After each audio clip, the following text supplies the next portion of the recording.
গত বছরের তুলনায় এবারের ঈদে সড়ক দুর্ঘটনায় প্রাণহানি বেড়েছে প্রায় 25%। যাত্রী কল্যাণ সমিতির তথ্য বলছে, ঈদযাত্রায় সড়কে 407 জনের মৃত্যু হয়েছে, আহত হয়েছেন আরও 1398 জন। হতাহতদের সংখ্যায় শীর্ষে রয়েছে মোটরসাইকেল দুর্ঘটনা। প্রকৃত হতাহতের সংখ্যা এই পরিসংখ্যানের চেয়েও বেশি বলছে সমিতি। বিকাশে কম খরচে ক্যাশ আউটের লিমিট বেড়ে 50,000, প্রিয় এজেন্টও 2টা।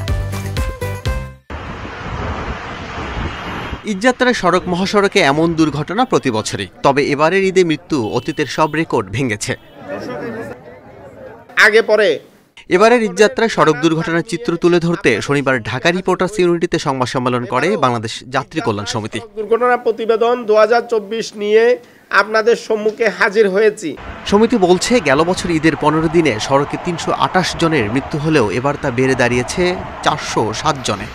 এবারের ঈদে সড়ক দুর্ঘটনা 31.25%, প্রাণহানি 24.08% এবং আহত 147.43% বেড়েছে।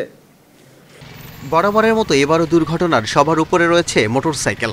4 থেকে 18 এপ্রিল পর্যন্ত 15 দিনে 198টি মোটরসাইকেল দুর্ঘটনায় 165 জনের মৃত্যু হয়েছে, আহত আরও 240 জন। ফিটনেসবিহীন গাড়ি চলা বন্ধ হলে সড়কে মৃত্যু অর্ধেকে নেমে আসবে বলছে যাত্রী কল্যাণ সমিতি। পাশাপাশি আইন প্রয়োগে দুর্নীতি রোধ ও বিআরটিএ সহ সংশ্লিষ্টদের জবাবদিহিতা বাড়ানো গেলে অরাজকতা কমবে। জবাবদিহিতা নিশ্চিত করুক মাননীয় মন্ত্রী, আমাদেরকে চাপ না দিয়ে আমলাদেরকে চাপে রাখুক, বিআরটিএ কে চাপে রাখুক, নিয়ন্ত্রক সংস্থাকে চাপে রাখুক এবং সুশাসন প্রতিষ্ঠা করুক।